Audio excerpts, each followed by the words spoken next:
ഓം ശ്രീ ഗണേശ ശാരദാ ഗുരുഭ്യോ നമഃ. ഓം ശ്രീ നാരായണ പരമഗുരവേ നമഃ.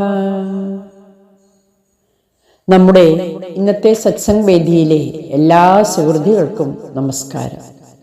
നമുക്കിന്ന് ശ്രീ നാരായണ ഗുരുദേവന്റെ ആത്മോപദേശ ശതകം എന്ന ദാർശനിക കൃതിയിലെ 57ാമത് ശ്ലോകമാണ് പരിചയപ്പെടേണ്ടത്.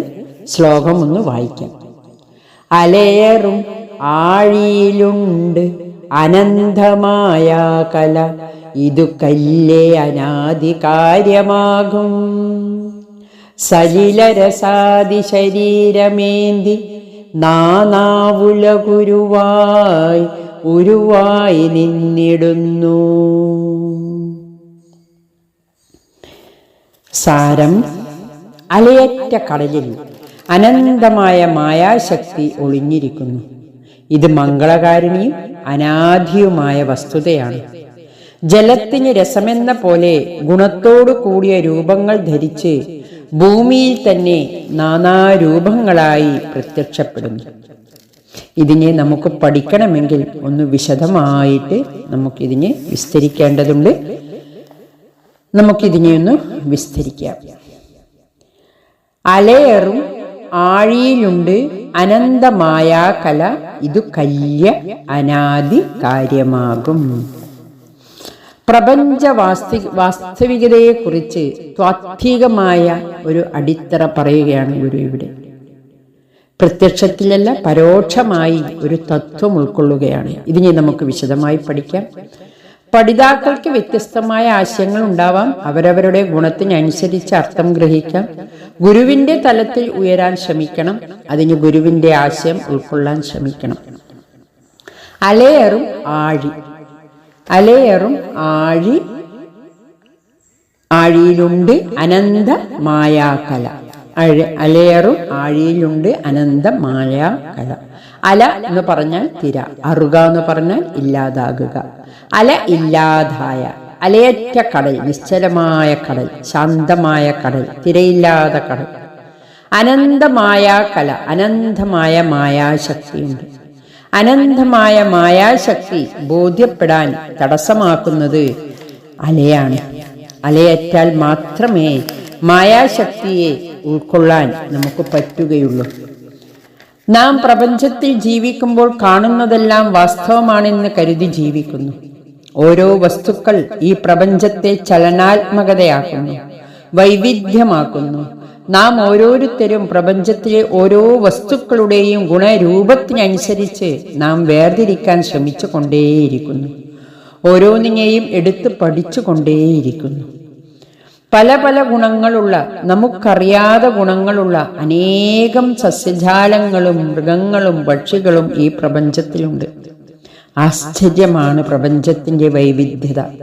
ഓരോന്നിനും അതിൻ്റെതായ ഗുണവും സ്വഭാവവും ഉണ്ട്. ഒരേ മണ്ണിൽ കുഴിച്ചു നടുന്ന കിഴങ്ങ് വർഗങ്ങളെ നോക്കിയാൽ നൂറുകണക്കിന് സസ്യങ്ങൾക്ക് അതിൻ്റെതായ രൂപവും ഗുണവുമുണ്ട്.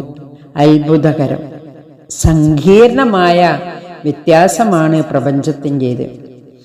നാം ഇതിൽ പെട്ടിരിക്കുകയാണ്. നമ്മുടെ ചുറ്റുപാടിനെ കുറിച്ചുള്ള നല്ല അവബോധത്തിലല്ല നാം ജീവിക്കുന്നത്. ഞാനും എൻ്റെ ചില ആവശ്യങ്ങൾ നിറവേറ്റാനുള്ള സൗകര്യങ്ങളുമായി നാം ജീവിതത്തെ പരിമിതപ്പെടുത്തുന്നു. നമ്മുടെ ചുറ്റുപാടിനെ കുറിച്ച് അറിയുന്നില്ല. ഇങ്ങനെയാണ് ഇന്നത്തെ നമ്മുടെ ജീവിതം.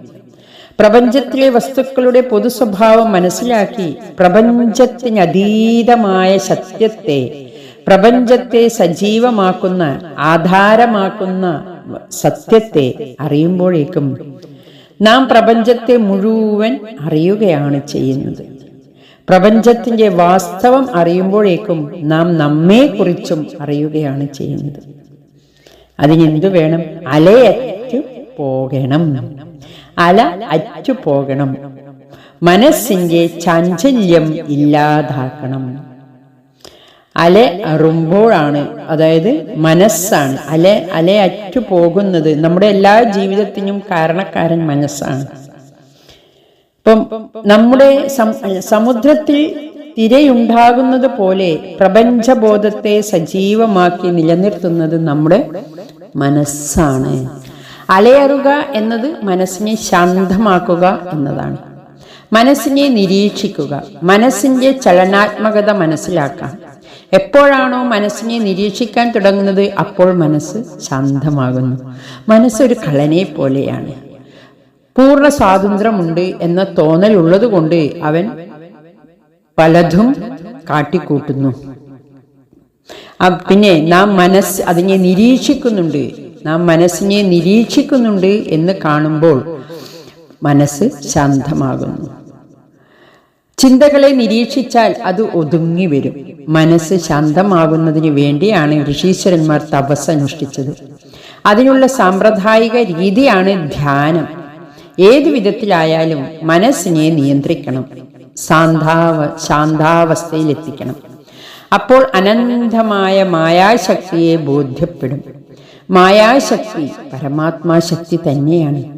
ദൈവദശകത്തിൽ നാം പഠിച്ചിട്ടുണ്ട്, നീയല്ലോ മായയും മായാവിയും മായാവിനോദനും, നീയല്ലോ മായയെ നീക്ക് സായുജ്യം നൽകുമാര്യൻ. പരമാത്മാവിൽ നിന്ന് പ്രപഞ്ചമുണ്ടായി. സജീവമാകുന്നതോടെ നാം പ്രപഞ്ചത്തെ വാസ്തവമായി കണക്കാക്കുന്നു. സമഷ്ടി ചൈതന്യം, അതിനെ നാം പൂർണ്ണ ബോധത്തോടുകൂടി ആസ്വദിക്കുകയാണ്. ഇനി നാം വ്യഷ്ടി ചൈതന്യത്തിലേക്ക് വരാം.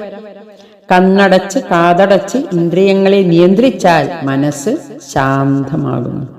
അലയറുക്കുന്ന മനസ്സ് ശാന്തമായാൽ അനന്തമായ മായാശക്തിയെ നമുക്ക് തിരിച്ചറിയാൻ ശ്രമിക്കുന്നു.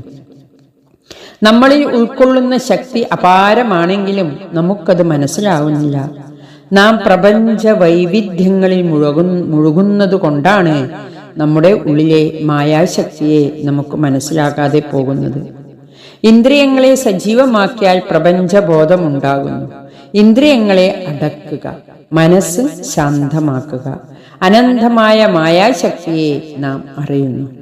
മനസ്സ് ശാന്തമായി പ്രപഞ്ചബോധമില്ല, ഈശ്വരശക്തിയെ നമുക്കറിയാൻ പറ്റുന്നു. മനസ്സ് ശാന്തമായാൽ ആത്മാവിൻ്റെ അനന്തശക്തി വിശേഷത്തെ അറിയാം. അലയറുക എന്നത് നാം വ്യക്തമായി പഠിച്ചു. മനസ്സിന്റെ ശാന്തമായ അവസ്ഥ, ആ ശാന്തതയിൽ അനന്തമായ മായാശക്തി ബോധ്യമാകും. അത് കല്യയാകുന്നു, മംഗളകാരിണിയാണ്. ജീവിതത്തെ നയിക്കുന്നത് കൊണ്ട് ആ മായാശക്തി മംഗളകാരിണിയാണ്, അനാദിയുമാണ്. നമ്മളിൽ അനാദിയായ മംഗളകാരിണിയായ ഒരു ചൈതന്യമുണ്ട്. ഗുരു ഉപമിക്കുന്ന കടൽ നമ്മളിൽ അലയടിക്കുന്ന മനസ്സാകുന്ന കടലാണ്. നമ്മളിൽ ചൈതന്യമുണ്ടെന്ന് സാധാരണ എല്ലാവർക്കും ബോധ്യമാണ്. ജീവൻ നമ്മളിലുള്ളപ്പോൾ നമ്മുടെ സർവ അവയവങ്ങളും സംയോജിച്ച് പ്രവർത്തിക്കുന്നു. ശരീരത്തിന്റെ എല്ലാ അവയവങ്ങളും കേടുപാടില്ലാതിരിക്കുമ്പോൾ നമുക്ക് സുഖമുണ്ടാകുന്നു. ഞാൻ എന്ന് പറയുന്നത് ശരീരത്തിന്റെ ഏത് ഭാഗത്താണുള്ളത്? ഞാൻ എന്നത് മനസ്സാണ് എന്ന് ചിന്തിക്കാൻ പറ്റില്ല. കാരണം മനസ്സില്ലാതെ ഉറക്ക അവസ്ഥയിലും നാം സുഖം അനുഭവിക്കുന്നു. അതുകൊണ്ട് ദേഹത്തിൽ ഒരു ദേഹി ഉണ്ടെന്നും ആ ദേഹി നമ്മുടെ സർവ്വ അവയവങ്ങളെ കൊണ്ട് പ്രവർത്തിപ്പിക്കുകയും ചെയ്യുന്നു. ദേഹിയാണ് ശരീരത്തിലെ സർവ്വ അവയവങ്ങളെയും സംയോജിപ്പിച്ച് ഏകോപിപ്പിക്കുന്നത്. തലച്ചോറിനെ പോലും ഏകോപിപ്പിക്കുന്ന ചൈതന്യം അനാദിയാണ്. അനാദിയായ ചൈതന്യമാണ് എല്ലാ ശരീരത്തിലൂടെ പ്രവർത്തിച്ചു കൊണ്ടേയിരിക്കുന്നത്. ആദിയില്ലാത്തതാണ്. ചൈതന്യം ഉള്ളതുകൊണ്ട് മനസ്സ് സജീവമായി, മനസ്സ് സജീവമായതോടുകൂടി ശരീരവും സജീവമായി. പിന്നെ സലിലരസാദി ശരീരമേന്തി, വെള്ളത്തിന് സലിലെന്ന് പറഞ്ഞ വെള്ളത്തിന്റെ രുചിയുണ്ട്. ഈ പ്രപഞ്ചത്തിലെ ഓരോ വസ്തുവിനും അതിൻ്റെ ഗുണമുണ്ട്. ആ ഗുണത്തോടുകൂടി ആ വസ്തു പ്രവർത്തിക്കുമ്പോഴാണ് അതൊരു ശരീരമായി പരിഗണിക്കപ്പെടുന്നത്.